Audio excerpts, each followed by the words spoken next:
Today, we're taking a behind-the-scenes look at something we literally all do every single day, and that's spending our money.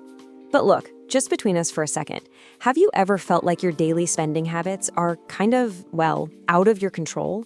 Like there's this hidden architecture just quietly steering your wallet? Well, there is. And today we're going to uncover exactly how the whole thing works. So let's start with a really familiar question. Why did you break the budget again? I mean, we all know that sinking guilty feeling, right? You sat down, you crunched the numbers, you swore you'd stick to the budget this month, and then somehow you didn't. But right off the bat, let's just let you off the hook for a second. You aren't overspending because you're fundamentally bad with money. Seriously, it's not a lack of personal discipline. The real truth? You're overspending because you're operating inside deliberately engineered environments. That is the absolute core takeaway for today. Retail spaces, whether they're a brick-and-mortar store or an app on your phone, they are not neutral. They're explicitly designed from the ground up to make you spend more than you ever planned to. So let's expose exactly how they pull this off by breaking down 4 of their biggest tricks. Trick 1, painless paying. See, the actual act of purchasing something with physical cash actually hurts us on a psychological level. When you hand over a $20 bill and watch it disappear into a cash register, there's a tangible friction there. You feel a sense of loss. Well, retailers know that this friction is exactly what stops you from spending more. So they remove the pain. Get this, studies show that people spend up to 83% more when paying by card instead of cash. 83%. Why? Because swiping or tapping completely removes that feeling of loss. You hand them your card, and a second later, they hand it right back. Your brain just doesn't register the pain of the transaction. And apps and digital wallets, they take this trick even further. By moving our transactions to our phones or our smartwatches, our hard-earned cash becomes totally abstract. It's just ones and zeros now. It doesn't even feel real anymore. And when money doesn't feel real, the limits on how much we're willing to spend just vanish right along with it. All right, moving on to trick number 2, decoy pricing. If the first trick was about how you pay, this one is all about how retailers manipulate your perception of the choices right in front of you. It's a classic psychological maneuver to make you upsell yourself.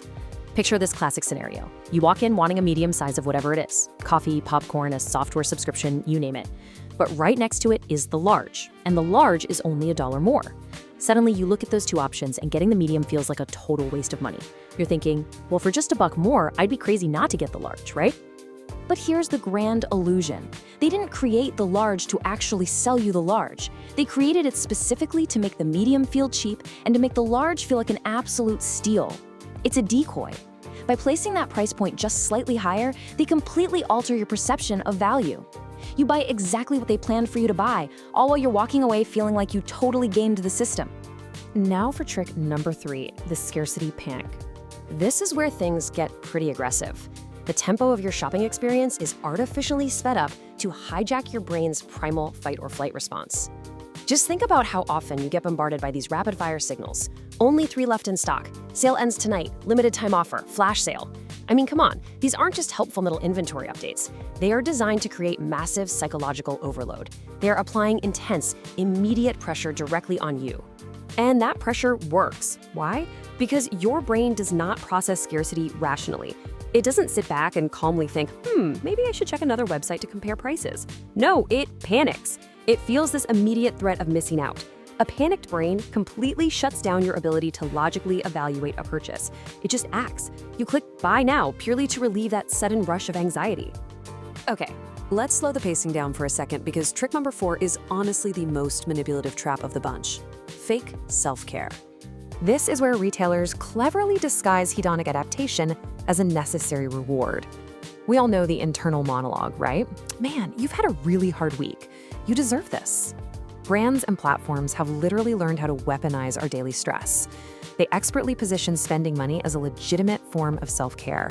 They frame the transaction as emotional relief, basically telling you it's something you've earned just by surviving the modern world. But there's a profound realization we need to talk about here. You haven't earned the thing. You've just been conditioned to believe that the thing is going to fix the feeling. Buying that item won't actually resolve your emotional exhaustion or the stress of your week. It gives you a temporary high that fades out incredibly fast, and then you're right back where you started, just with less money in your checking account. So the bottom line is, it won't fix the feeling. But truly knowing that, that's exactly how you start taking your power and your money back. By simply recognizing these 4 illusions for what they are, the painless paying, the decoy pricing, the scarcity panic, and the fake self-care, you break the conditioning. You stop running on autopilot inside their engineered environments. Which brings us to one final, super important question to wrap up this explainer. Now that you can clearly see the traps, what are you going to put back on the shelf?